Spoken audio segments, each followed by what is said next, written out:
The notification chimed at 3:47 a.m., cutting through the fog of exhaustion and epidural haze like a blade. My phone screen blazed bright in the dim hospital room where I lay recovering, my newborn daughter sleeping peacefully in my arms after 18 grueling hours of labor. The message was from Instagram, innocent enough. Someone had tagged me in a photo. Before we jump back in, tell us where you're tuning in from, and if this story touches you, make sure you're subscribed, because tomorrow I've saved something extra special for you. My finger trembled as I tapped the notification, and what I saw made my blood freeze in ways that had nothing to do with the hospital's aggressive air conditioning. There was my husband, Marcus, tanned and grinning on a pristine beach in Maui, his arm wrapped around my sister-in-law, Vivian, in a pose so intimate it could have been ripped from a romance novel. The caption read, "Finally got our honeymoon," with a heart emoji and our wedding hashtag. My wedding hashtag, the one we'd used just 8 months ago when I thought I was marrying the love of my life. But here's what made my soul shatter into 1,000 pieces. The timestamp showed this photo was posted 20 minutes ago. 20 minutes after I'd given birth to Marcus's daughter. 20 minutes after I'd called him sobbing with joy to tell him his baby girl had arrived safely. 20 minutes after he'd told me he was stuck in traffic and would be there soon. My name is Elena Rodriguez, and if you think the story is about forgiveness or healing or finding peace through prayer, you're about to learn just how wrong you can be. Because some betrayals don't deserve mercy, they deserve precision. The first thing you need to understand about Vivian is that she's always been beautiful in that effortless way that makes other women feel like they're playing dress-up in their own skin. Tall, willowy, with the kind of bone structure that photographers dream about and the kind of confidence that comes from never being told no. She's Marcus's younger sister, but she's always acted like she owned every room she walked into, including my marriage. The second thing you need to understand is that I should have seen this coming. The signs were there, scattered like breadcrumbs through the past year, but I was too busy planning a wedding, building a career, and growing a human being inside my body to connect the dots that now seemed glaringly obvious. There was the way she insisted on helping plan our honeymoon, suggesting Maui specifically because she had connections there who could get us deals. There was how she showed up to our engagement photos wearing a white dress that was somehow more bridal than the one I'd chosen. There was the way she touched Marcus's arm when she laughed at his jokes, letting her fingers linger just a beat too long. And there was the fact that she'd been the one to suggest we postpone our honeymoon because of my high-risk pregnancy, promising we could take an even better trip after the baby was born. Looking at that photo now, with my daughter's tiny fingers wrapped around my thumb and my body still aching from bringing her into this world, I understood that every one of those moments had been calculated. Every suggestion, every lingering touch, every concerned comment about how stressed Marcus looked and how he deserved a break, it had all been leading to this moment. To them, together, on the beaches that should have been ours, while I lay in a hospital bed, bleeding and healing and falling apart. The hospital room felt smaller suddenly, the walls pressing in like they were trying to crush what was left of my sanity. I scrolled through the other photos with shaking hands, each one a fresh knife wound. Marcus and Vivian sharing tropical drinks with little umbrellas. Marcus and Vivian walking hand in hand along the shoreline at sunset. Marcus and Vivian in what was clearly a couple's massage, both of them relaxed and glowing in matching white robes. But the one that broke something fundamental inside me was the last one in the series. It was them in bed, sheets strategically positioned, Vivian's head on Marcus's chest, both of them looking satisfied and sleepy in the golden morning light. The caption read, "Paradise Found," with an infinity symbol and the date. Our original honeymoon date. The one we'd moved because of my pregnancy complications. My phone slipped from my hands and clattered onto the hospital's linoleum floor. The sound echoed in the quiet room, sharp and final, like the last piece of my old life breaking away. My daughter stirred in my arms, making those soft mewling sounds that newborns make, completely unaware that her world had just shifted on its axis. A nurse appeared in the doorway, her soft-soled shoes silent on the floor. She was older, maybe in her 50s, with kind eyes and the sort of presence that suggested she'd seen every type of human drama play out in these sterile rooms. "Everything all right, honey?" she asked, bending to pick up my phone. Her voice was gentle, but I caught the way her eyes took in my expression, cataloging the shock and devastation written across my face.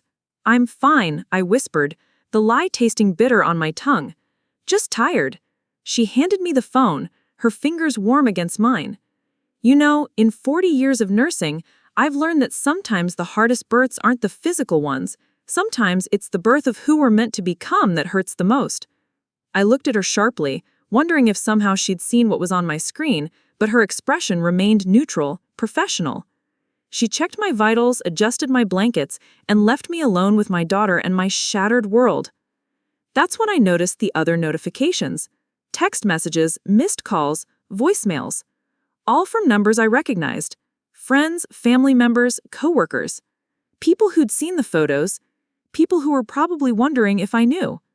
People who were either pitying me or judging me, or worse, enjoying the spectacular implosion of what they'd thought was a perfect relationship. The first text was from my best friend Celia. "Elena, please call me. I don't know how to say this, but there are photos." The second was from my sister. "I'm driving to the hospital right now. Don't look at social media." Too late for that. The third was from my mother-in-law, Marcus's mother, and it was the one that made me understand just how deep this betrayal ran. "I'm so sorry, mija. I had no idea they were planning this. I would have stopped it if I'd known." She knew. Marcus's own mother knew, which meant this wasn't some spontaneous moment of weakness or a mistake fueled by tropical drinks and vacation amnesia. This was planned. This was deliberate. This was a choice they'd made together, knowing exactly what it would do to me. My daughter opened her eyes then, these perfect dark eyes that were exactly like her father's, and looked at me with that unfocused newborn gaze that somehow seemed to see straight through to my soul. In that moment, holding her tiny perfect body against my chest, I made a decision that would change everything. I wasn't going to fall apart. I wasn't going to cry or beg or demand explanations that would only be lies wrapped in prettier paper. I was going to be something else entirely. I was going to be the storm. The first thing I did was take screenshots. Every single photo, every comment, every reaction. I saved them all to a private folder on my phone, evidence of the crime scene that was my marriage. Then I turned off my phone completely, not silent, not airplane mode, off. Because I needed time to think, to plan, to figure out exactly how I was going to destroy the two people who'd chosen to destroy me on what should have been the happiest day of my life. The second thing I did was smile at the next nurse who came to check on me, asked her if she could help me get cleaned up and ready for visitors, because if Marcus and Vivian wanted to play games, I was going to play them better. By the time visiting hours officially started at 8 a.m., I was showered, makeup applied with surgical precision, hair pulled back in a sleek bun that made me look put together and maternal, and completely in control. I'd changed into the silk pajama set I'd packed specifically for post-birth photos, the ones that were supposed to be taken with my husband by my side, celebrating our new family. Instead, I was preparing for war.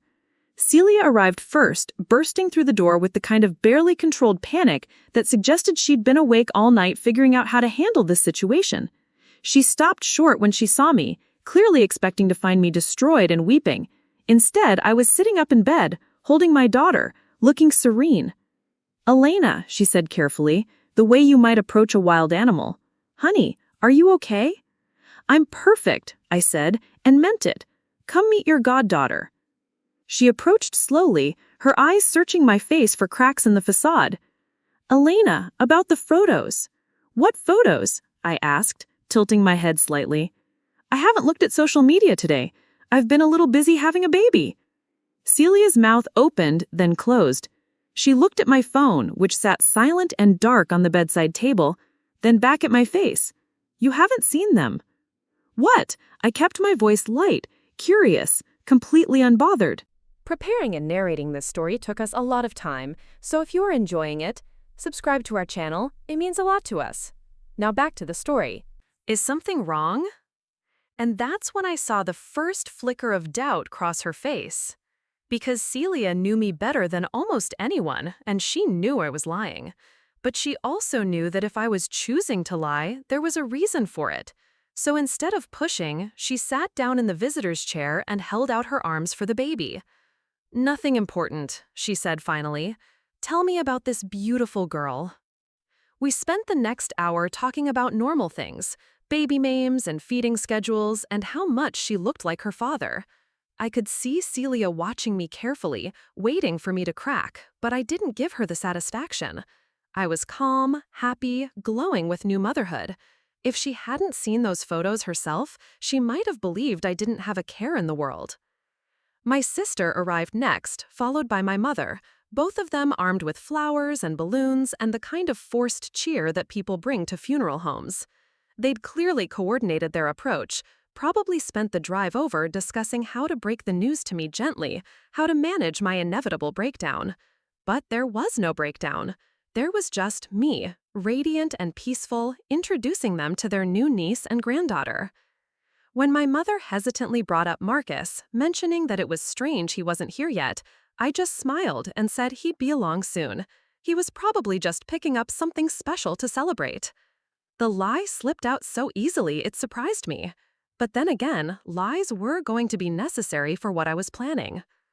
By noon, the room was full of visitors, all of them shooting worried glances at each other when they thought I wasn't looking. My phone had stayed off the entire time, which meant anyone who knew about the photos was wondering if I'd seen them, and anyone who didn't know was probably starting to wonder where my husband was on the day after his daughter was born. That's when Marcus finally decided to make his appearance. He walked into the room at 12:15, looking tan and rested, and absolutely nothing like a man whose wife had just gone through 18 hours of labor to bring his child into the world. His hair was sun-bleached in a way that doesn't happen overnight, and there was a relaxed confidence in his posture that spoke of days spent doing exactly what he wanted without a care in the world. The room went dead silent when he appeared in the doorway. Every conversation stopped, every smile froze. Because everyone except me knew exactly where he'd been and what he'd been doing, and they were all waiting to see how this would play out. But I didn't give them a show. Instead, I looked up with the brightest smile I could muster and said, "Marcus, perfect timing. Everyone was just leaving, so you could meet your daughter." The confusion on his face was almost comical. He'd clearly been prepared for tears, accusations, maybe even thrown objects. He'd probably spent the flight home rehearsing explanations and apologies. What he hadn't prepared for was a wife who seemed genuinely happy to see him. One by one, my family and friends filed out of the room, each of them giving Marcus looks that ranged from disgusted to murderous. Celia was the last to leave, stopping at my bedside to squeeze my hand. "Call me if you need anything," she said, putting extra emphasis on the word anything. "I'll have my phone on me all day." Then it was just the three of us, Marcus, me, and our daughter. The little family we'd dreamed about for so long, finally together for the first time. It should have been perfect. It should have been the moment when everything I'd gone through to bring her into the world felt worth it. Instead, it felt like being in a room with a stranger who happened to share my last name. Marcus approached the bed cautiously, his eyes fixed on the baby in my arms. "She's beautiful," he said softly, and for a moment I heard an echo of the man I'd fallen in love with. "She looks just like you." "Really?" I said, studying our daughter's face. "I think she has your eyes."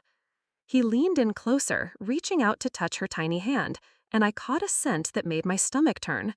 Coconut sunscreen mixed with unfamiliar perfume. Vivian's perfume. The scent of betrayal clinging to his skin like evidence. "Elena," he started, his voice taking on that careful tone people use when they're about to deliver bad news. "I need to explain." "Explain what?" I asked, looking up at him with perfectly innocent eyes. "How beautiful she is? How lucky we are?" He blinked, clearly thrown off his prepared script. "No, I mean about why I wasn't here, about where I was." "Oh, that," I said with a dismissive wave. "Celia mentioned something about photos online, but you know I don't pay attention to social media, especially not today. I had more important things to focus on." I watched his face carefully as I spoke, cataloging every micro-expression. The relief when I said I hadn't seen the photos. The guilt that flickered across his features before he could hide it. The way his shoulders relaxed slightly, like he'd just been given an unexpected reprieve. "Right," he said slowly. "The photos." "Were they nice?" I asked, adjusting the baby's blanket with the kind of casual interest you might show in someone's vacation slides. Vivian mentioned she was going to Maui, such a coincidence that you ended up there too. The lie came so naturally it scared me a little, but Marcus's face told me everything I needed to know. He believed I didn't know. He believed I was genuinely curious about his coincidental vacation. He believed I was the same trusting wife who'd never questioned his late nights or weekend work trips or the way his sister looked at him. "Yeah," he said, running a hand through his sun-streaked hair. "Really nice. We should go there sometime. For our honeymoon, maybe." Our honeymoon? The one we'd postponed. The one they'd stolen and perverted and turned into something ugly while I was bringing his daughter into the world. "That sounds wonderful," I said, smiling up at him like he'd just suggested the most romantic thing in the world. "I'd love that." He smiled back, and for a moment I saw how easy this was going to be, how completely he'd underestimated me, how thoroughly he'd bought into the image of Elena the trusting wife, Elena the devoted mother, Elena who would forgive anything because she loved him too much to see the truth. That Elena was gone. She died at 3:47 a.m. when a notification chimed in a hospital room. What was left was something else entirely, something that could smile and lie while holding a newborn baby and feeling her heart break into smaller and smaller pieces. "I missed you," Marcus said, leaning down to kiss my forehead. His lips were chapped from salt air and sun, and they felt foreign against my skin. "I missed you too," I whispered back, and in that moment I realized it was true. I missed the man I thought I'd married. I missed the future I thought we were building. I missed the innocent happiness I'd felt just hours ago when I thought I was about to start the perfect life with the perfect husband and the perfect family. But missing someone and forgiving them are two very different things. Marcus spent the next hour holding our daughter, taking selfies with her, posting them to social media with captions about how blessed he felt and how proud he was to be a father. I watched him perform fatherhood like he was auditioning for a role, all while the scent of his sister's perfume clung to his clothes.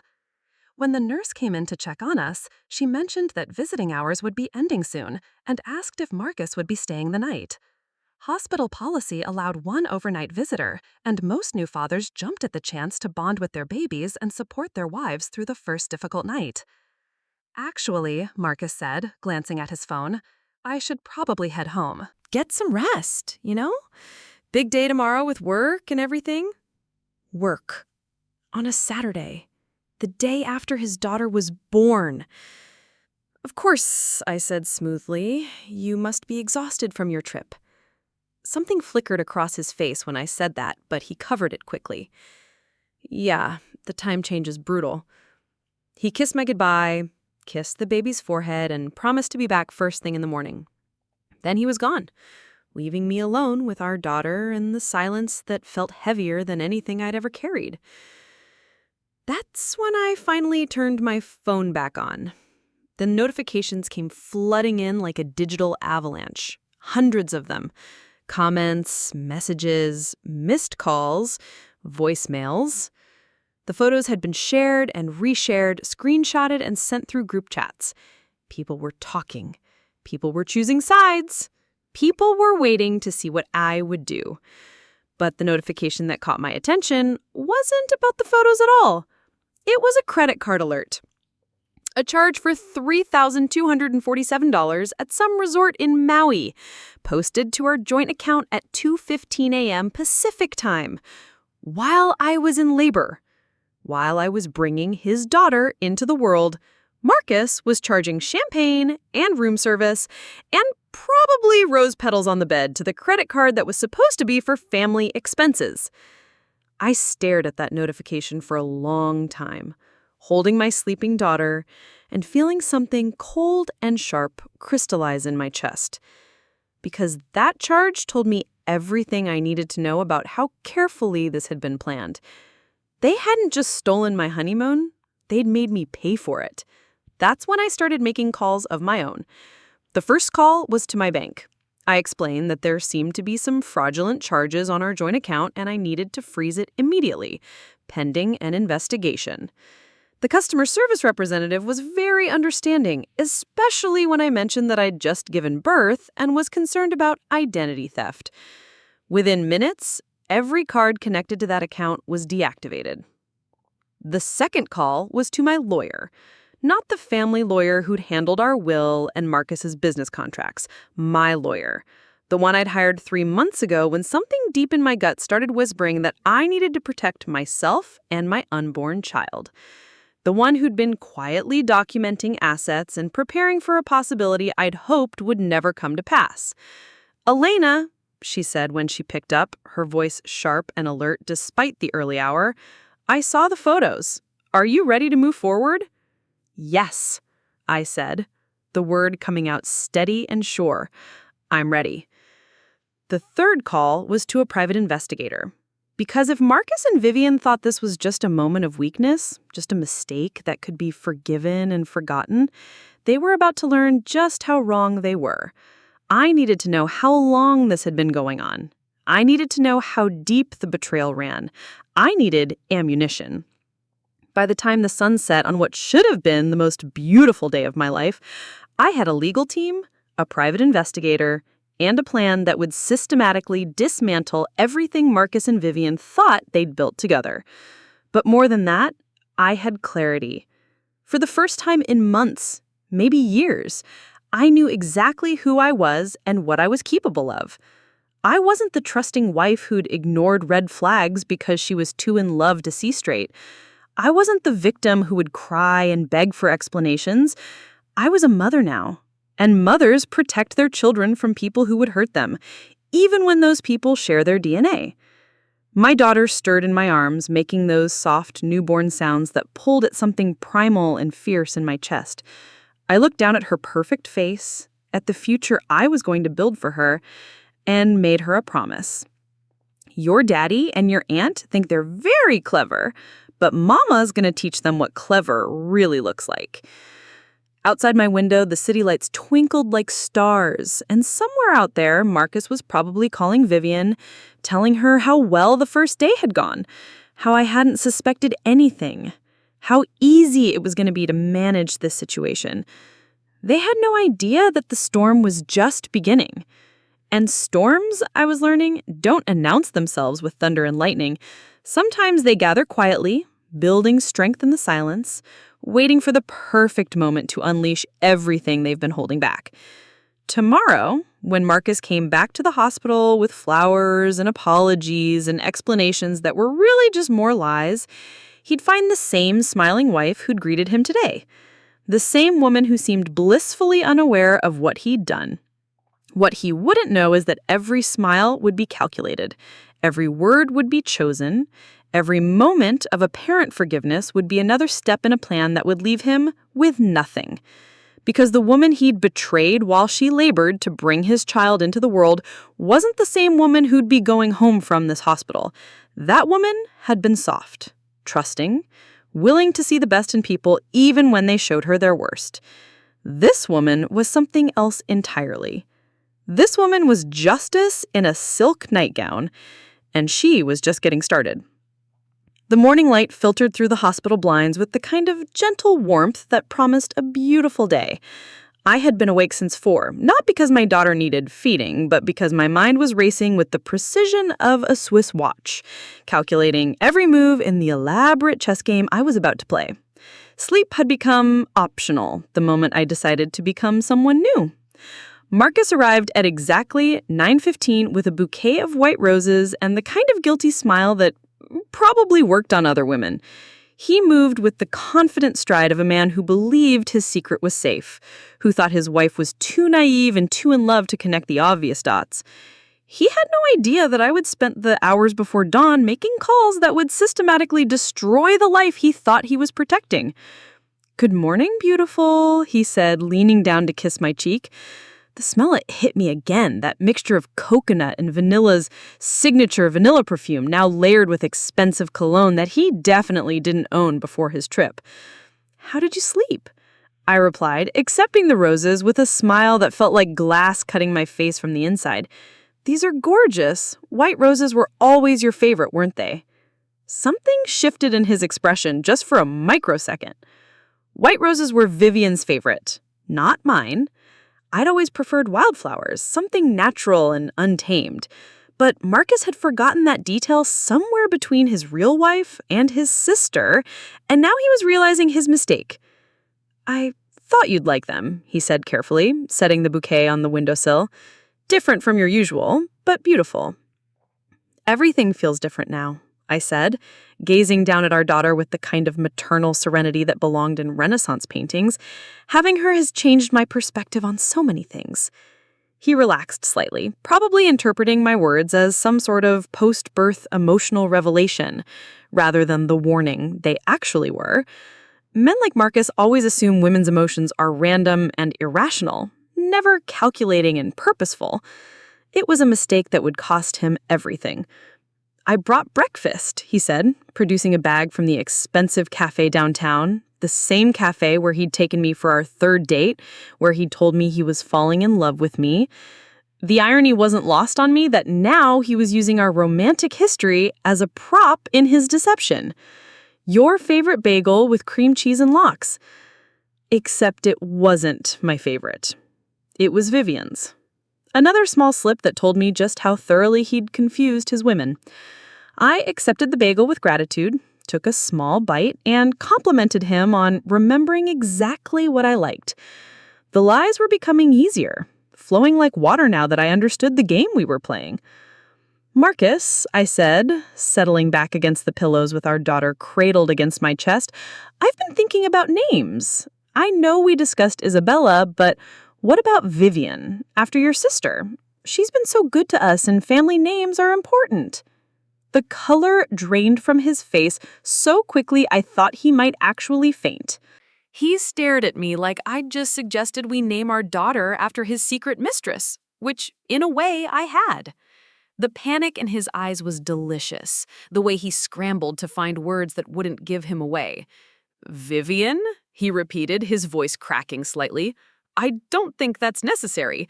Isabella is perfect, beautiful and classic, and nothing like my sister at all." Nothing like my sister at all. The phrasing was telling, the way someone might describe a person they were trying very hard not to think about. I filed that detail away with all the others, building my case piece by piece. "You're probably right," I agreed easily. "Isabella it is, though I should call Vivian today and thank her for all her help with the wedding planning. I feel like I never properly expressed how grateful I am for everything she did." Marcus went completely still. Even his breathing seemed to stop. "You don't need to do that," he said quickly. "She's probably busy with work stuff. You know how she gets when she's focused on a project." "Is she working on something special?" I asked with innocent curiosity. "She mentioned taking some time off for a vacation. Maui, wasn't it?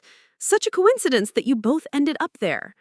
The panic was back, flooding his features like rising water. He opened his mouth, closed it, opened it again. I could practically see the gears turning as he tried to figure out how much I knew, how much I suspected, how much danger he was actually in. "Just a coincidence," he said finally, the words coming out stilted and rehearsed. "Big island, lots of resorts, probably never even saw each other." Probably never even saw each other, while photos of them in bed together were still trending on Instagram, while charges from their shared romantic dinner were sitting in my email inbox, while Vivian's perfume was still clinging to his skin like evidence of guilt. "Of course," I said warmly. "What are the odds, right? Though I did see the sweetest photo of you two at some beachside restaurant. You looked so relaxed and happy. Travel really agrees with both of you." I watched his world tilt on its axis. His hand gripped the edge of the hospital bed so tightly his knuckles went white. The carefully constructed reality where his wife was blissfully ignorant was crumbling, and he could feel the ground shifting beneath his feet.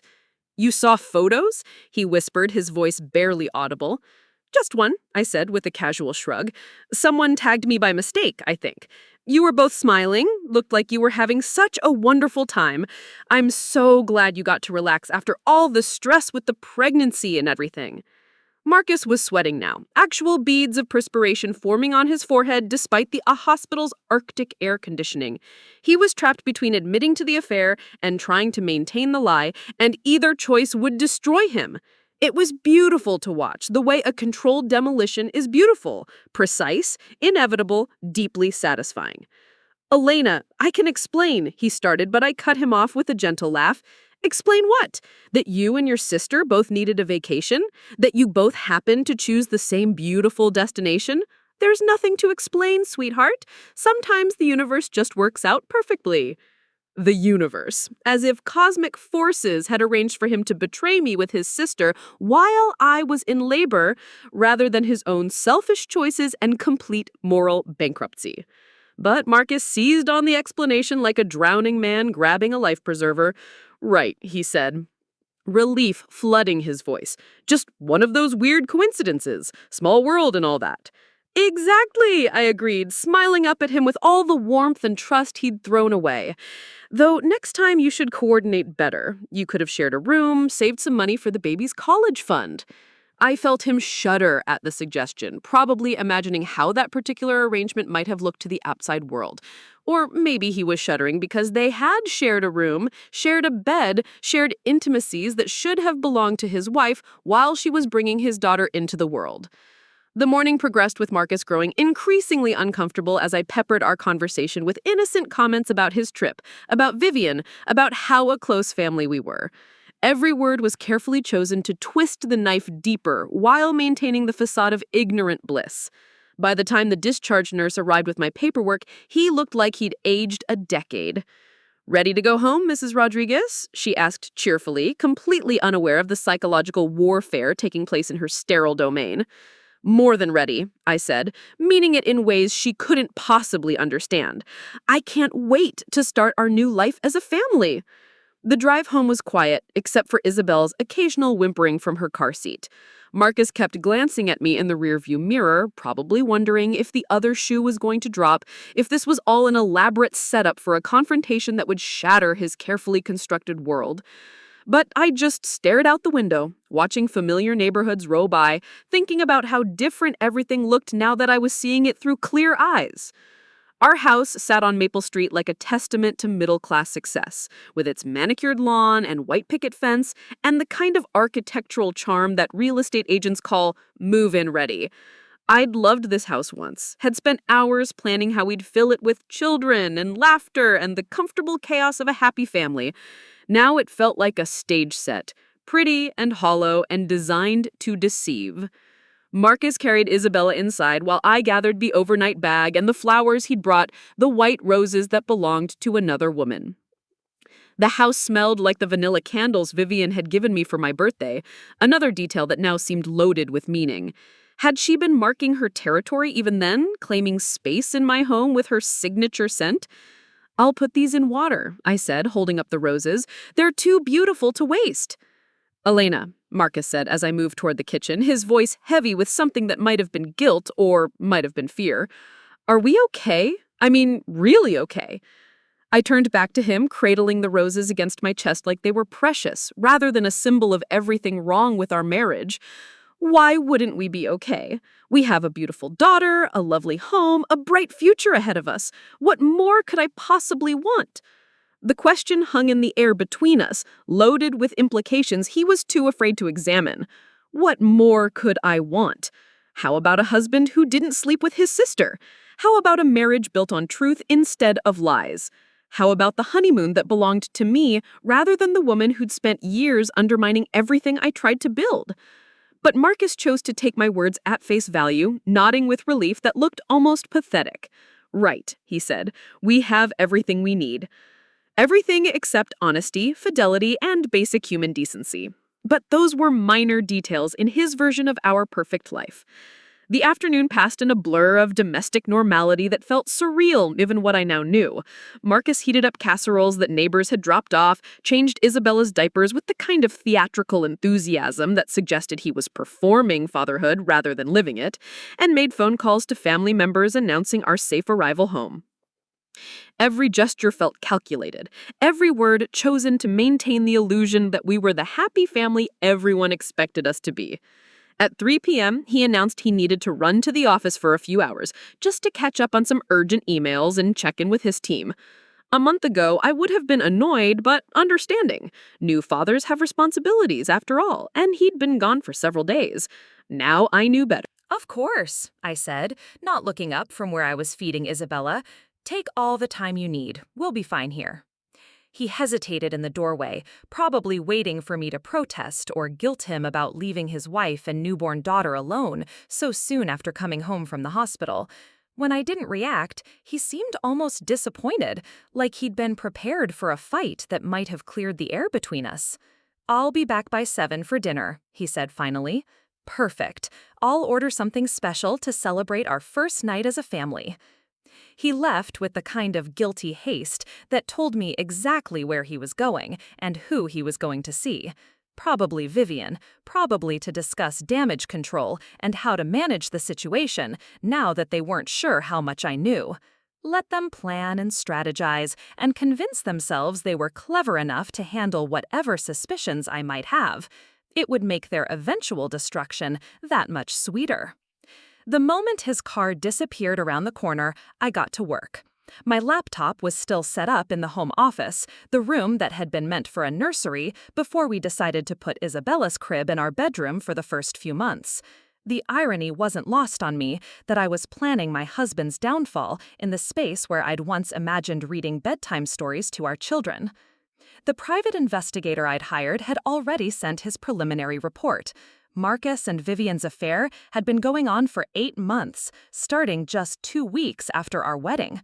8 months of lies, 8 months of betrayal, 8 months of him coming home to me after being with her. The timeline made me physically sick, but it also gave me ammunition. They'd been careful, but not careful enough. Hotel reservations, restaurant charges, even a weekend getaway to Napa Valley that Marcus had told me was a business trip. The investigator had photos, receipts, witness statements from hotel staff who remembered them.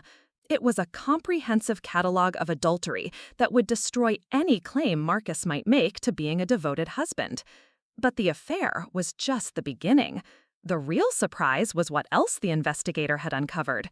Joint bank accounts I didn't know about, investment properties purchased in both their names, a business partnership that had been formalized just 3 months ago, right around the time Marcus started working those mysterious late nights. They hadn't just been having an affair, they'd been building a life together, systematically transferring assets and creating financial entanglements that suggested this wasn't a moment of weakness, but a long-term plan. They'd been preparing to leave me, probably after Isabella was born, probably after they figured out how to minimize the financial impact of a divorce. The Maui trip wasn't a spontaneous getaway. It was a test run, a preview of the life they intended to build together once they'd figured out how to dispose of the inconvenient wife and her needy baby. I stared at the evidence spread across my computer screen, feeling something cold and sharp crystallize in my chest. This wasn't just betrayal. This was premeditated emotional murder, carefully planned and precisely executed. They'd turned my entire life into a lie while pretending to love me, support me, celebrate my pregnancy, and plan our future. The rage that filled me was unlike anything I'd ever experienced. It was clean and pure and absolutely focused, the kind of anger that doesn't cloud judgment but sharpens it to a razor's edge. They wanted to destroy me? Fine, but they'd just handed me the tools to destroy them first. I started with the joint accounts that Marcus didn't know I'd discovered. A few phone calls to banking security, some carefully worded concerns about unauthorized access and potential fraud, and suddenly every account with both their names on it was frozen, pending investigation. The investment properties would be next, tied up in legal complications that would take months to resolve. Then I moved on to their business partnership. A carefully crafted email to the State Business Licensing Board, accompanied by detailed documentation of the affair and questions about the ethical implications of family members conducting business while deceiving a spouse, would trigger an investigation that would tie up their assets and destroy their professional reputations. But the piece de resistance was the evidence I was preparing for Marcus's employer. His company had strict policies about relationships between family members, conflicts of interest, and using company resources for personal gain. The photos of him and Vivian on what was supposed to be a business trip, charged to the company credit card, would result in immediate termination and possible legal action. By the time Marcus returned home at 7:30, apologizing for being late and bearing takeout from my favorite Thai restaurant, I had systematically dismantled every aspect of the life he and Vivian had been building together. But he had no idea. To him, I was still the trusting wife who smiled when he walked through the door, who accepted his excuses without question, who believed in the fairy tale they'd been selling me. "How was work?" I asked, accepting the bag of food and inhaling the familiar scents of pad thai and green curry. "Anything interesting happening?" "Just the usual chaos," he said, loosening his tie with the kind of casual confidence that belonged to a man who believed his secrets were safe. "You know how it is when you've been away for a few days. Everyone needs something immediately." "Of course," I agreed, unpacking containers and setting them on the kitchen counter. "I'm sure Vivian understands how busy you are. She mentioned wanting to get together for dinner soon, celebrate Isabella's arrival properly." Marcus went very still, his hand freezing halfway to the cabinet where we kept the plates. "She said that?" I hummed, not looking at him as I arranged our dinner. "Earlier today when she called to check on us. Such a thoughtful sister-in-law. We're so lucky to have family who care so much." "Vivian called?" His voice was strained, pitched higher than usual. "What did she say?" "Just the usual things. Asked about Isabella, wanted to know how you were adjusting to fatherhood, mentioned how relaxed and happy you looked in Maui. She said the trip was exactly what you needed." I could feel his panic radiating across the kitchen like heat from an open flame. He was probably wondering what else Vivian had said, whether she'd let anything slip that might give away the true nature of their relationship. The not knowing was eating him alive, and I was savoring every moment of his discomfort. "She always was good at reading people," he said carefully, his words chosen with the precision of someone navigating a minefield. "Probably just meant that travel helps with stress." "Probably," I agreed, finally turning to face him with the kind of warm smile that had made him fall in love with me 5 years ago. "Though she did mention something interesting about possibly moving away, a new job opportunity or something. I told her we'd miss her terribly if she left." The blood drained from his face so completely I thought he might actually collapse. If Vivian was planning to leave, it meant she was preparing to cut ties, to distance herself from the mess they'd created. It meant she was abandoning him to deal with the consequences of their affair alone. It meant he was losing both his wife and his sister, and he didn't even know it yet. "Moving?" he repeated weakly. "She didn't mention anything to me." "I'm sure she'll tell you when she's ready," I said, handing him a plate heaped with fragrant rice and curry. Family decisions are always complicated, but I told her whatever makes her happy will support her completely. We ate dinner in relative silence, with Marcus pushing food around his plate and shooting nervous glances at me when he thought I wasn't looking. Isabella slept peacefully in her bouncer beside the table, completely unaware that her father was slowly unraveling under the weight of his own lies. "Elena," he said finally, setting down his fork and leaning back in his chair, "I need to ask you something, and I want you to be completely honest with me." "Of course," I said, meeting his eyes with perfect sincerity. "You can ask me anything." "Do you trust me?" The question hung between us like a loaded gun. Do you trust me? After 8 months of lies? After sleeping with his sister while I was pregnant with his child? After charging our honeymoon to our joint credit card and posting photos that humiliated me in front of everyone we knew? "What kind of question is that?" I asked, letting hurt creep into my voice. "Of course I trust you. You're my husband, the father of our daughter. Why would you even ask such a thing?" Relief flooded his features, and I realized that was all he'd needed to hear. Not the truth, not a real conversation about the state of our marriage, just reassurance that his deception was still intact. He didn't want to know if I trusted him. He wanted to know if he was still getting away with it. "I just want to make sure we're solid," he said, reaching across the table to squeeze my hand. With everything changing so fast, the baby, the new responsibilities, sometimes I worry that you might have doubts. The only thing I doubt is whether I deserve someone as wonderful as you, I said, letting the lie roll off my tongue like honey. I'm so grateful for everything you've given me, Marcus. This house, this life, our beautiful daughter. I couldn't ask for more. He smiled then, the kind of satisfied smile that told me he believed every word. He thought he was safe. He thought his careful performance was working, that his naive wife was buying every lie he sold her. He had no idea that with every false reassurance, every calculated gesture of affection, he was digging his own grave deeper. After dinner, we settled on the couch to watch a movie. Isabella nestled between us like a tiny bridge across the chasm that had opened in our marriage. Marcus chose a romantic comedy, something light and familiar that required no emotional investment. I curled against his side like I had hundreds of times before, inhaling the scent of his cologne mixed with traces of another woman's perfume, feeling his heartbeat against my cheek as he stroked my hair. It should have been perfect. New parents, exhausted but happy, stealing quiet moments together while their baby slept. The American dream wrapped in fleece blankets and shared popcorn.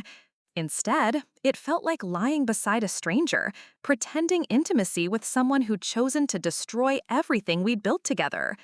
"I love you," Marcus whispered, as the credits rolled, his lips brushing the top of my head. "I know things have been stressful lately, with the pregnancy and work and everything, but I want you to know that you and Isabella are the most important things in my world." "I love you too," I whispered back, the words cutting my throat like broken glass.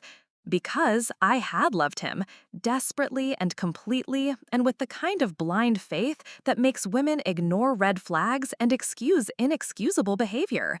I'd loved the man I thought he was, and now I was mourning that person while planning the destruction of the man he actually was.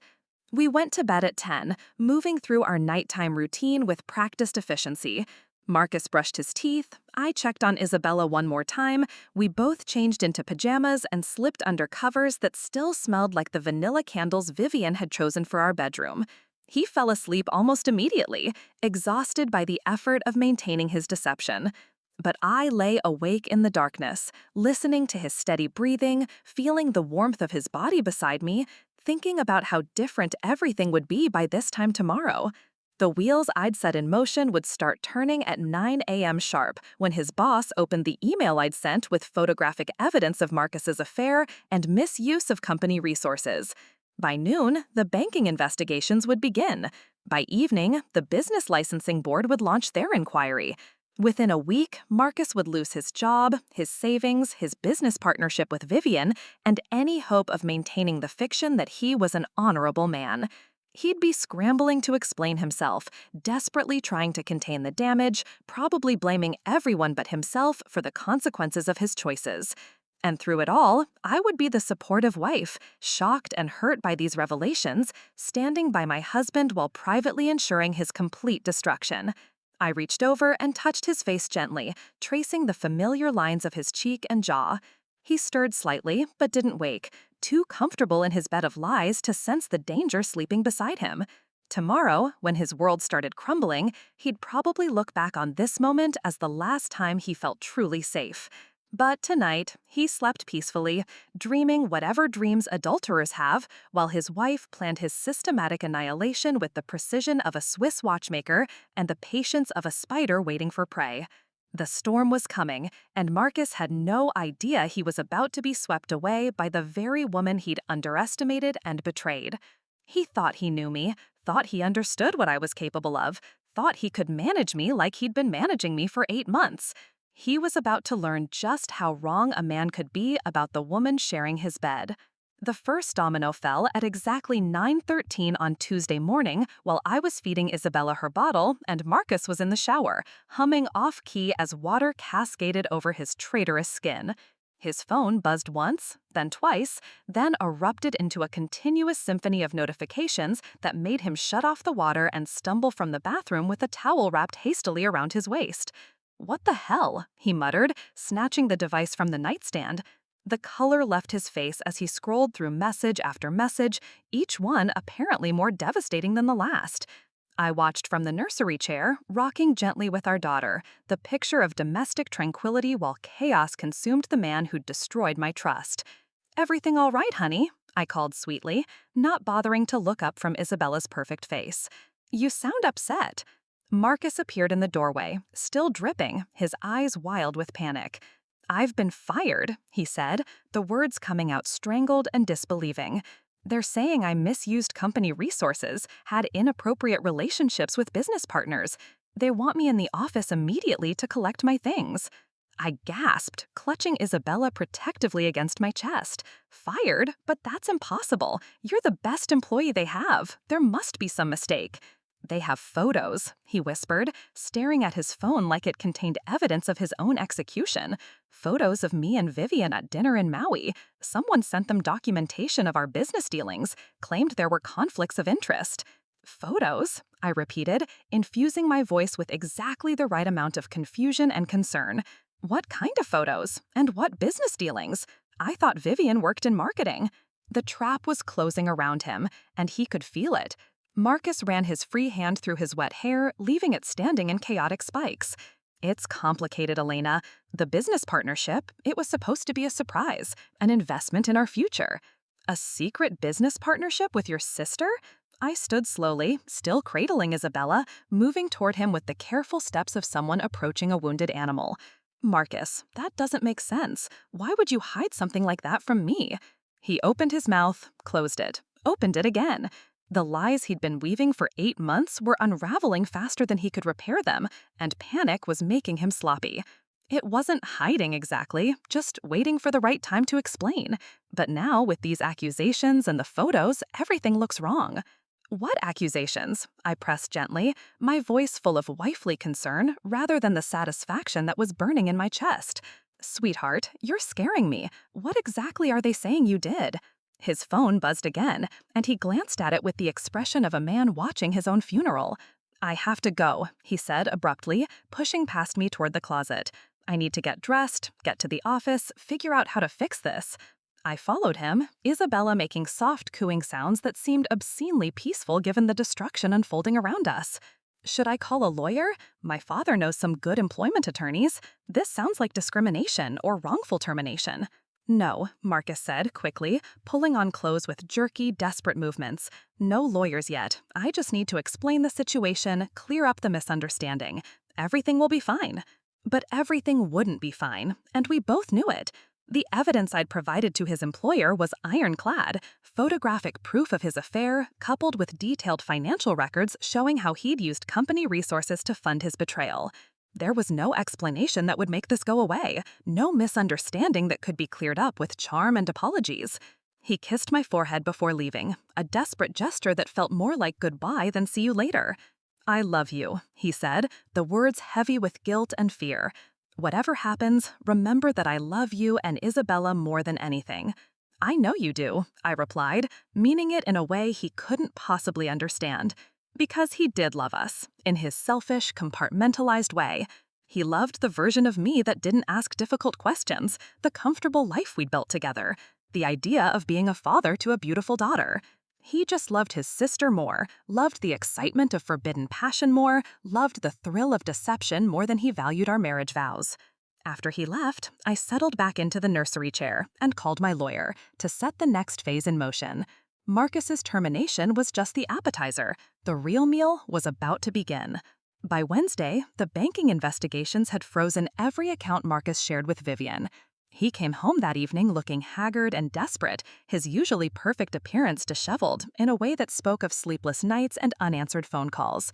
I met him at the door with Isabella in my arms and dinner warming in the oven, the devoted wife weathering her husband's mysterious storm. He didn't want to know if I trusted him. He wanted to know if he was still getting away with it. "I just want to make sure we're solid," he said, reaching across the table to squeeze my hand. "With everything changing so fast, the baby, the new responsibilities, sometimes I worry that you might have doubts. The only thing I doubt is whether I deserve someone as wonderful as you," I said, letting the lie roll off my tongue like honey. I'm so grateful for everything you've given me, Marcus. This house, this life, our beautiful daughter. I couldn't ask for more. He smiled then, the kind of satisfied smile that told me he believed every word. He thought he was safe. He thought his careful performance was working, that his naive wife was buying every lie he sold her. He had no idea that with every false reassurance, every calculated gesture of affection, he was digging his own grave deeper. After dinner, we settled on the couch to watch a movie. Isabella nestled between us like a tiny bridge across the chasm that had opened in our marriage. Marcus chose a romantic comedy, something light and familiar that required no emotional investment. I curled against his side like I had hundreds of times before, inhaling the scent of his cologne mixed with traces of another woman's perfume, feeling his heartbeat against my cheek as he stroked my hair. It should have been perfect. New parents, exhausted but happy, stealing quiet moments together while their baby slept. The American dream wrapped in fleece blankets and shared popcorn. Instead, it felt like lying beside a stranger, pretending intimacy with someone who'd chosen to destroy everything we'd built together. "I love you," Marcus whispered, as the credits rolled, his lips brushing the top of my head. "I know things have been stressful lately, with the pregnancy and work and everything, but I want you to know that you and Isabella are the most important things in my world." "I love you too," I whispered back, the words cutting my throat like broken glass. Because I had loved him, desperately and completely, and with the kind of blind faith that makes women ignore red flags and excuse inexcusable behavior. I'd loved the man I thought he was, and now I was mourning that person while planning the destruction of the man he actually was. We went to bed at 10, moving through our nighttime routine with practiced efficiency. Marcus brushed his teeth, I checked on Isabella one more time, we both changed into pajamas and slipped under covers that still smelled like the vanilla candles Vivian had chosen for our bedroom. He fell asleep almost immediately, exhausted by the effort of maintaining his deception. But I lay awake in the darkness, listening to his steady breathing, feeling the warmth of his body beside me, thinking about how different everything would be by this time tomorrow. The wheels I'd set in motion would start turning at 9 a.m. sharp when his boss opened the email I'd sent with photographic evidence of Marcus's affair and misuse of company resources. By noon, the banking investigations would begin. By evening, the business licensing board would launch their inquiry. Within a week, Marcus would lose his job, his savings, his business partnership with Vivian, and any hope of maintaining the fiction that he was an honorable man. He'd be scrambling to explain himself, desperately trying to contain the damage, probably blaming everyone but himself for the consequences of his choices. And through it all, I would be the supportive wife, shocked and hurt by these revelations, standing by my husband while privately ensuring his complete destruction. I reached over and touched his face gently, tracing the familiar lines of his cheek and jaw. He stirred slightly, but didn't wake, too comfortable in his bed of lies to sense the danger sleeping beside him. Tomorrow, when his world started crumbling, he'd probably look back on this moment as the last time he felt truly safe. But tonight, he slept peacefully, dreaming whatever dreams adulterers have, while his wife planned his systematic annihilation with the precision of a Swiss watchmaker and the patience of a spider waiting for prey. The storm was coming, and Marcus had no idea he was about to be swept away by the very woman he'd underestimated and betrayed. He thought he knew me, thought he understood what I was capable of, thought he could manage me like he'd been managing me for 8 months. He was about to learn just how wrong a man could be about the woman sharing his bed. The first domino fell at exactly 9:13 on Tuesday morning while I was feeding Isabella her bottle and Marcus was in the shower, humming off-key as water cascaded over his traitorous skin. His phone buzzed once, then twice, then erupted into a continuous symphony of notifications that made him shut off the water and stumble from the bathroom with a towel wrapped hastily around his waist. "What the hell?" he muttered, snatching the device from the nightstand. The color left his face as he scrolled through message after message, each one apparently more devastating than the last. I watched from the nursery chair, rocking gently with our daughter, the picture of domestic tranquility while chaos consumed the man who'd destroyed my trust. "Everything all right, honey?" I called sweetly, not bothering to look up from Isabella's perfect face. You sound upset. Marcus appeared in the doorway, still dripping, his eyes wild with panic. I've been fired, he said, the words coming out strangled and disbelieving. They're saying I misused company resources, had inappropriate relationships with business partners. They want me in the office immediately to collect my things. I gasped, clutching Isabella protectively against my chest. Fired? But that's impossible. You're the best employee they have. There must be some mistake. They have photos, he whispered, staring at his phone like it contained evidence of his own execution. Photos of me and Vivian at dinner in Maui. Someone sent them documentation of our business dealings, claimed there were conflicts of interest. Photos, I repeated, infusing my voice with exactly the right amount of confusion and concern. What kind of photos? And what business dealings? I thought Vivian worked in marketing. The trap was closing around him, and he could feel it. Marcus ran his free hand through his wet hair, leaving it standing in chaotic spikes. It's complicated, Elena. The business partnership, it was supposed to be a surprise, an investment in our future. A secret business partnership with your sister? I stood slowly, still cradling Isabella, moving toward him with the careful steps of someone approaching a wounded animal. Marcus, that doesn't make sense. Why would you hide something like that from me? He opened his mouth, closed it, opened it again. The lies he'd been weaving for 8 months were unraveling faster than he could repair them, and panic was making him sloppy. It wasn't hiding exactly, just waiting for the right time to explain. But now, with these accusations and the photos, everything looks wrong. What accusations? I pressed gently, my voice full of wifely concern rather than the satisfaction that was burning in my chest. Sweetheart, you're scaring me. What exactly are they saying you did? His phone buzzed again, and he glanced at it with the expression of a man watching his own funeral. I have to go, he said abruptly, pushing past me toward the closet. I need to get dressed, get to the office, figure out how to fix this. I followed him, Isabella making soft cooing sounds that seemed obscenely peaceful given the destruction unfolding around us. Should I call a lawyer? My father knows some good employment attorneys. This sounds like discrimination or wrongful termination. No, Marcus said quickly, pulling on clothes with jerky, desperate movements. No lawyers yet. I just need to explain the situation, clear up the misunderstanding. Everything will be fine. But everything wouldn't be fine, and we both knew it. The evidence I'd provided to his employer was ironclad, photographic proof of his affair, coupled with detailed financial records showing how he'd used company resources to fund his betrayal. There was no explanation that would make this go away, no misunderstanding that could be cleared up with charm and apologies. He kissed my forehead before leaving, a desperate gesture that felt more like goodbye than see you later. I love you, he said, the words heavy with guilt and fear. Whatever happens, remember that I love you and Isabella more than anything. I know you do, I replied, meaning it in a way he couldn't possibly understand. Because he did love us, in his selfish, compartmentalized way.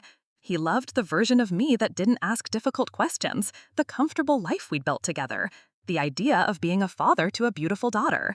He just loved his sister more, loved the excitement of forbidden passion more, loved the thrill of deception more than he valued our marriage vows. After he left, I settled back into the nursery chair and called my lawyer to set the next phase in motion. Marcus's termination was just the appetizer. The real meal was about to begin. By Wednesday, the banking investigations had frozen every account Marcus shared with Vivian. He came home that evening looking haggard and desperate, his usually perfect appearance disheveled in a way that spoke of sleepless nights and unanswered phone calls. I met him at the door with Isabella in my arms and dinner warming in the oven, the devoted wife weathering her husband's mysterious storm. The bank called, he said without preamble, slumping against the doorframe like standing required more energy than he possessed. All our accounts are frozen. They're saying there's suspicious activity, possible fraud. Elena, I can't access our money. I widened my eyes in appropriate shock. Fraud? That's ridiculous. We've been with that bank for years. What kind of suspicious activity? Large transfers, unusual spending patterns, questions about authorization. He moved into the living room and collapsed onto the couch, burying his face in his hands. They want to interview both of us, provide documentation for every transaction over the past year. Of course, I said immediately, settling beside him with Isabella. We have nothing to hide. All our spending has been legitimate, family expenses, and normal purchases. This must be some kind of identity theft or computer error. Marcus looked at me with something that might have been gratitude or might have been desperation. You're right. We'll go in tomorrow, clear everything up, show them we're just a normal family with normal expenses. Normal expenses like $3,247 for a romantic getaway with his sister while his wife labored to bring his child into the world. Normal like the dozens of hotel charges and restaurant bills and jewelry purchases that I documented over the past 8 months. Normal like the business investments he'd made without his wife's knowledge, using funds from their joint account. Thursday brought a new catastrophe. The state business licensing board launched their investigation into Marcus and Vivian's partnership, questioning the ethical implications of family members conducting business while concealing material relationships from affected parties. In layman's terms, they were examining whether the siblings had committed fraud by hiding their affair while asking investors and clients to trust their professional judgment. Marcus's phone rang continuously now, calls from lawyers and investigators and former colleagues who'd heard about his termination. He stopped answering after the first few, letting them all go to voicemail while he paced our living room like a caged animal. The confident, successful man I'd married was disappearing before my eyes, replaced by someone desperate and cornered and increasingly dangerous. "This is all connected," he said suddenly, stopping mid-pace to stare at me with wild eyes. "The job, the bank accounts, the business investigation. Someone is targeting us, Elena. Someone wants to destroy our life." I looked up from where I was folding Isabella's tiny clothes, my expression appropriately concerned. Who would do such a thing? We don't have any enemies, any people who'd want to hurt us. "I don't know," he said, running his hands through his hair until it stood at odd angles. "But this isn't coincidence. Too many things happening at once, too perfectly timed. Someone knows something, and they're using it against us. Someone knows something. If only he realized how much someone actually knew, and how long they'd been planning his destruction." But Marcus was still thinking like a man who believed his secrets were safe, who couldn't imagine that his trusting wife might be capable of such systematic revenge. Friday morning brought the call I'd been waiting for. Vivian, finally reaching out after days of silence, her voice high and strained with panic when I answered Marcus's phone while he was in the bathroom. "Marcus," she said without preamble, "thank God. We need to talk immediately. Everything is falling apart, and I think someone knows about us." "This is Elena," I said pleasantly, enjoying the sharp intake of breath on the other end of the line. "Marcus is in the shower. Can I take a message?" Silence stretched between us, thick with the weight of secrets that were no longer secret. When Vivian finally spoke, her voice was carefully controlled, stripped of the panic she'd displayed moments earlier. "Elena, hi. I was just calling to check on you and the baby, see how you're adjusting to being home." "How thoughtful," I replied, infusing my voice with genuine warmth. "We're doing wonderfully, though Marcus has been under so much stress lately. Work troubles, you know how it is. I'm sure you've been dealing with similar issues." Another pause, this one even longer. Vivian was trying to figure out how much I knew, whether Marcus had confided in me about their affair, their business dealings, the investigations that were destroying both their lives. She was probably also wondering if I was the source of their problems, but dismissing the possibility because she, like Marcus, had never seen me as anything more than a naive wife who existed to make their lives more comfortable. "I heard about his job," she said finally. "Such a terrible misunderstanding. I'm sure it will all work out once the truth comes to light." "The truth," I repeated thoughtfully. "Yes, I think you're right. The truth has a way of revealing itself eventually, doesn't it? No matter how carefully people try to hide it." The silence that followed was so complete, I thought she might have hung up. When she spoke again, her voice was barely above a whisper. "Elena, is there something you want to say to me?" "Just that I'm grateful," I said, smiling even though she couldn't see it. "Grateful for family, for the people who show you who they really are when it matters most. It's such a gift to finally see clearly." "I should go," Vivian said quickly. "Tell Marcus I called, that we need to discuss some business matters." Of course, I agreed. Though I should mention, he's been getting so many calls lately from investigators and lawyers. The bank, the licensing board, his former employer. Everyone seems very interested in his business relationships all of a sudden, particularly the ones involving family members. The line went dead. Vivian had hung up without another word, probably racing to her own phone to call Marcus directly, to warn him that his wife was no longer the ignorant victim they'd believed her to be. But Marcus's phone was in his pocket, silenced while he tried to salvage what remained of his professional reputation through increasingly desperate emails. When he emerged from the bathroom, I was waiting with coffee and the newspaper, the picture of domestic normalcy. Vivian called, I said casually, not looking up from the headlines. She sounded stressed, something about business matters that need discussing. Marcus went completely still, his hand frozen halfway to the coffee mug. What did she say exactly? Not much, just that she wanted to talk to you about work things, though she did seem surprised when I mentioned all the investigators who've been calling. I don't think she realized how serious your situation has become. The blood drained from his face as he processed the implications. If Vivian hadn't known about the investigations, it meant their communication had been cut off, that they weren't coordinating their responses to the crisis. It meant they were both stumbling around in the dark, trying to manage a disaster they didn't fully understand. I need to call her back, he said, fumbling for his phone. She said it wasn't urgent, I lied smoothly. Something about being in meetings all day. Though I did think it was odd that she mentioned business matters. I didn't realize you two had professional dealings together. Marcus stared at me for a long moment, and I saw the exact moment when suspicion began to creep into his eyes.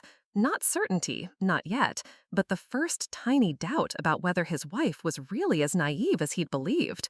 The first crack in the foundation of his delusion.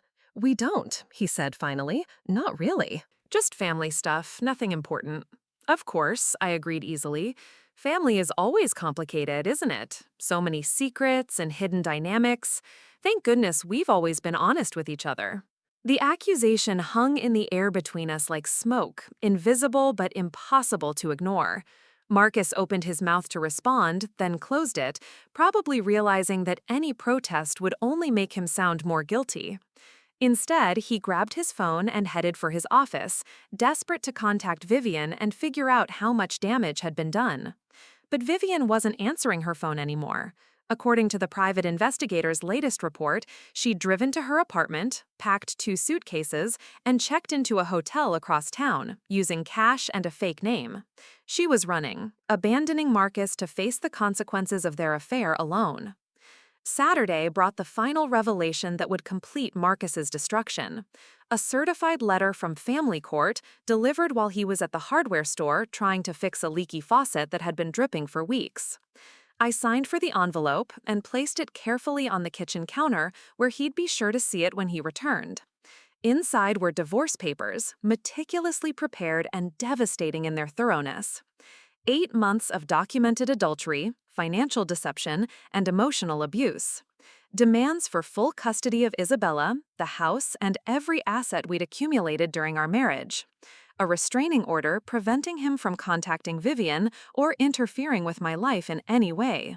But the real masterpiece was the final page, a detailed accounting of every penny he and Vivian had stolen from our joint accounts to fund their affair.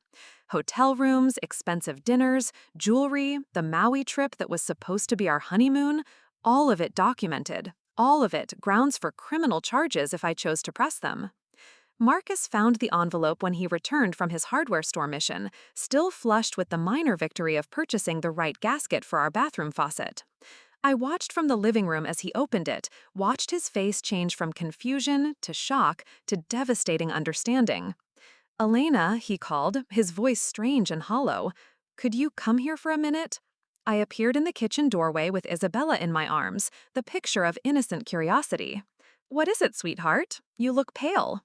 He held up the papers with shaking hands. "Did you know about this?" "Know about what?" I stepped closer, pretending to read over his shoulder. "Oh my, divorce papers? Marcus, where did these come from?"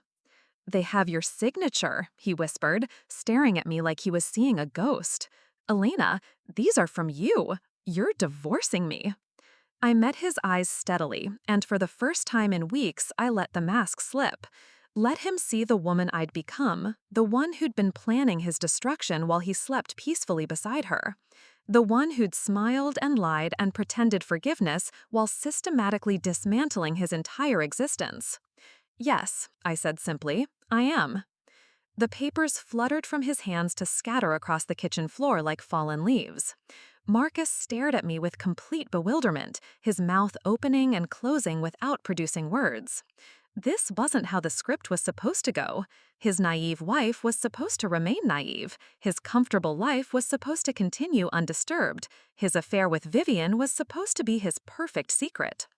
"But you said you trusted me," he managed finally. "You said we were fine, that you didn't suspect anything. You haven't even asked about the photos or the business partnership or any of it." "I didn't need to ask," I replied, adjusting Isabella against my shoulder with practiced ease. I already knew everything. The affair, the stolen money, the lies, the Maui trip while I was in labor. I've known since the night she was born. The kitchen fell silent except for the steady drip of the faucet Marcus had just tried to fix. He stood there surrounded by the scattered papers of his ruined life, staring at the woman he'd underestimated so completely it had cost him everything. "You knew?" he repeated, the words barely audible. "This whole time, you knew, and you didn't say anything?" "What was there to say?" I asked, tilting my head with genuine curiosity. "That you'd broken every promise you ever made to me? That you'd chosen your sister over your wife and daughter? That you turned our entire marriage into a lie while I was carrying your child?" Marcus reached out blindly for the kitchen counter, gripping it like an anchor as his world collapsed around him. "Elena, please, let me explain. Let me make this right. The affair, it didn't mean anything. Vivian and we just got caught up in old feelings, childhood confusion. It has nothing to do with how I feel about you." "Childhood confusion," I laughed, the sound sharp enough to cut glass. "Marcus, you charged our honeymoon to our joint credit card while I was bringing your daughter into the world. You stood in this kitchen and lied to my face about work trips and business meetings while you were building a life with another woman. That's not confusion, that's calculated cruelty." He was crying now, tears streaming down his face as the full scope of his losses became clear. No job, no money, no business, no sister-lugger, no wife, no access to his daughter. In the span of a week, I'd stripped away every foundation of his existence and left him with nothing but the consequences of his choices. "Please," he whispered, falling to his knees among the divorce papers. "Please don't take Isabella away from me. I know I messed up, I know I hurt you, but she's my daughter. I love her." "Love," I repeated, tasting the word like poison. "Is that what you call what you did? Because I call it betrayal. I call it choosing temporary pleasure over permanent commitment. I call it destroying your family for the sake of an affair with your own sister." "She's not my biological sister," he said desperately, grabbing at semantics like they could save him. "We were teenagers when our parents got married, step-siblings who developed feelings. It's not as sick as you're making it sound." "It's exactly as sick as I'm making it sound," I said, my voice deadly calm. "Because you married me, Marcus. You stood in front of our friends and family and God and promised to forsake all others. You didn't say, except for Vivian, except when it's convenient, except when she looks at you with those eyes and makes you remember what it felt like to want something forbidden." He crumbled completely then, sobbing into his hands like a child who'd finally been caught in his lies. The powerful, confident man who'd swept me off my feet 5 years ago was gone, replaced by this broken creature begging for mercy he didn't deserve. "What do you want?" he asked through his tears. "Money? The house? My retirement accounts? Take everything. Just please let me be part of Isabella's life." "I don't want your money, Marcus," I said, stepping over the scattered papers to stand directly in front of him. "I want justice. I want consequences. I want you to understand that some actions can't be undone with apologies and promises to do better." He looked up at me with red-rimmed eyes, finally seeing me clearly for the first time in our entire relationship. Not the adoring wife who hung on his every word, not the trusting fool who accepted his excuses without question, but the woman who'd methodically destroyed his life while he slept peacefully beside her. "You're not the same person I married," he whispered. "No," I agreed, smiling down at him with cold satisfaction. "I'm better. I'm stronger." I'm someone who won't be betrayed and humiliated and cast aside for the sake of your sick family dynamics. I'm someone who protects herself and her daughter from men who lie as easily as they breathe. Isabella chose that moment to wake up, making soft baby sounds that filled the terrible silence between us. I looked down at her perfect face, at the future I was going to build for both of us, and felt something like peace settle over me for the first time in months. "The restraining order takes effect Monday morning," I said, my voice businesslike and final. "You'll need to find somewhere else to stay. Your lawyer can contact mine about visitation arrangements, though given the circumstances, I wouldn't expect much." Marcus struggled to his feet, still swaying with shock and grief. "Elena, you can't just erase me from my daughter's life. I made mistakes, terrible mistakes, but I'm still her father." "You're a sperm donor," I corrected him gently. "A father protects his family, provides for them, shows them how to be honest and trustworthy and decent. You taught Isabella that women are disposable, that promises don't matter, that love is conditional on convenience. That's not fatherhood, Marcus. That's just biology." He stared at me for a long moment, probably seeing his future stretching ahead of him. Alone, broke, professionally ruined, cut off from the daughter he'd helped create and the woman he'd claimed to love. It was a harsh sentence, but not nearly as harsh as what he and Vivian had done to me. "I'll fight this," he said finally, trying to summon some echo of his old confidence. "I'll get lawyers, prove you're unstable, show the court that you orchestrated some kind of elaborate revenge scheme. No judge will give you full custody when they see what you're capable of." "Go ahead," I said, shifting Isabella to my other arm as she began to fuss. "Present your evidence. Explain to a family court judge how your affair with your stepsister, your theft of marital assets, and your decision to abandon your wife during labor somehow make you the stable parent. I'm sure that will go well for you." The fight went out of him as quickly as it had appeared. He knew I was right, knew that any court battle would only expose more of his crimes and make his situation worse. The evidence against him was overwhelming, documented and witnessed, and impossible to explain away. "Where will I go?" he asked, the question coming out like a lost child asking for directions home. "I honestly don't care," I replied, and meant it. "Your choices brought you here, Marcus. Your choices destroyed our marriage, stole my trust, and turned my pregnancy into a period of unknowing humiliation. Where you go now is another choice, and it's entirely yours to make." He gathered the scattered divorce papers with shaking hands, probably hoping to find some loophole or technicality that might save him. But the documents were perfect, crafted by the best divorce attorney in the state and backed by evidence that would stand up to any scrutiny. There was no escape, no last-minute reprieve, no way back to the comfortable life he'd taken for granted while destroying mine. "I did love you," he said as he reached the front door, the words heavy with regret and self-pity. "I know you don't believe me now, but I really did love you, Elena. I still do." I looked at him standing there with his shoulders slumped and his face ravaged by tears. This man who'd shared my bed and my dreams and my body while planning a future with someone else. "I know you did," I said softly.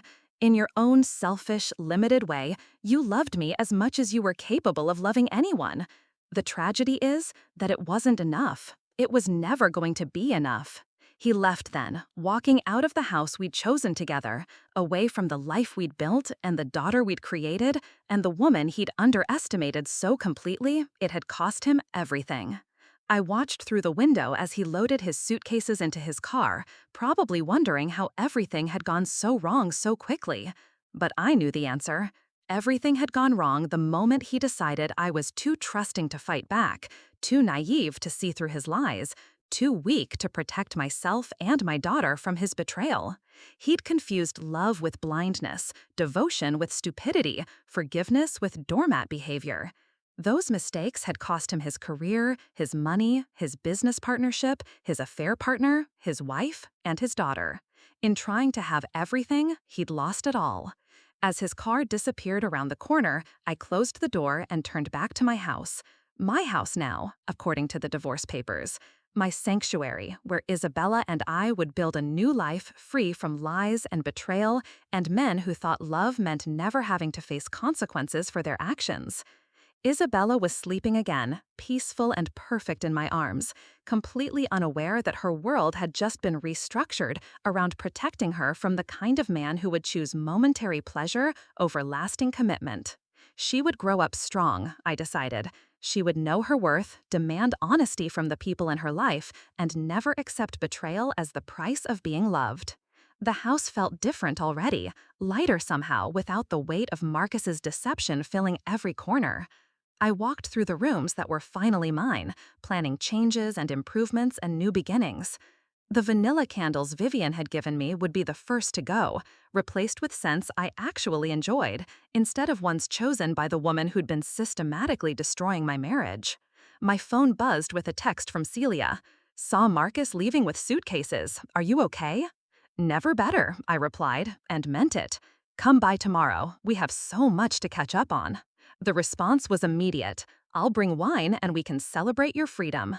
Freedom, that's exactly what this was, though it had come at a price I never would have chosen to pay. But sometimes freedom isn't given freely. Sometimes you have to fight for it, plan for it, sacrifice for it. Sometimes you have to be willing to become someone harder and smarter and less trusting than you ever wanted to be. As I settled into the nursery chair for Isabella's evening feeding, I thought about the woman I'd been just a week ago. The woman who trusted without question, who'd believed in fairy tales and happy endings, and the fundamental goodness of people she loved. That woman was gone, destroyed as surely as Marcus's life had been destroyed, and I found myself mourning her loss even as I celebrated her replacement. The woman I was now would never be caught off guard by betrayal again. She would verify trust instead of assuming it, protect her assets as carefully as she protected her heart, and teach her daughter that love without respect was just another word for self-destruction. Outside the nursery window, the sun was setting over a neighborhood that looked exactly the same as it had yesterday, but felt completely different. Tomorrow would bring new challenges, legal proceedings, the practical business of single motherhood. But tonight, for the first time in months, I could rest knowing that the people who'd betrayed me were facing the full consequences of their choices.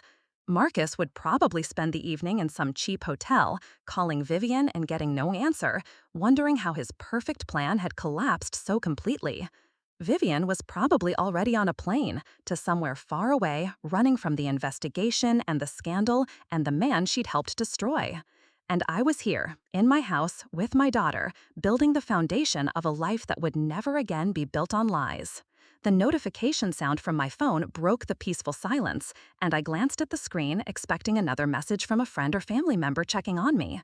Instead, it was an email from the private investigator with a subject line that made me smile. Final report and invoice. Target neutralized. Target neutralized. Such clinical language for the complete destruction of two lives, but accurate nonetheless. Marcus and Vivian had been neutralized as threats to my happiness, my security, and my daughter's future. They'd been removed from positions where they could hurt us, stripped of the power they'd used so carelessly, and left to face the consequences of choosing betrayal over loyalty. Justice, I'd learned, wasn't always delivered by courts and judges and official proceedings. Sometimes it was delivered by the people who'd been wronged, by those who refused to accept victimhood as their permanent condition. Sometimes it was delivered with patience and precision and the kind of cold calculation that could dismantle a life as thoroughly as betrayal could destroy a heart. As I rocked my daughter in the growing darkness, listening to her soft breathing and feeling her tiny heartbeat against my chest, I made her one final promise. She would never have to become what I'd become. She would never have to choose between being a victim and becoming someone she didn't recognize. She would grow up knowing her worth, demand honesty, and never accept betrayal as the price of being loved. The house felt different already, lighter somehow, without the weight of Marcus's deception filling every corner. I walked through the rooms that were finally mine, planning changes and improvements and new beginnings. The vanilla candles Vivian had given me would be the first to go, replaced with scents I actually enjoyed, instead of ones chosen by the woman who'd been systematically destroying my marriage. My phone buzzed with a text from Celia. "Saw Marcus leaving with suitcases. Are you okay?" "Never better," I replied, and meant it. "Come by tomorrow. We have so much to catch up on." The response was immediate. "I'll bring wine and we can celebrate your freedom." Freedom. That's exactly what this was, though it had come at a price I never would have chosen to pay. But sometimes freedom isn't given freely. Sometimes you have to fight for it, plan for it, sacrifice for it. Sometimes you have to be willing to become someone harder and smarter and less trusting than you ever wanted to be. As I settled into the nursery chair for Isabella's evening feeding, I thought about the woman I'd been just a week ago. The woman who'd trusted without question, who'd believed in fairy tales and happy endings and the fundamental goodness of people she loved. That woman was gone, destroyed as surely as Marcus's life had been destroyed, and I found myself mourning her loss even as I celebrated her replacement. The woman I was now would never be caught off guard by betrayal again. She would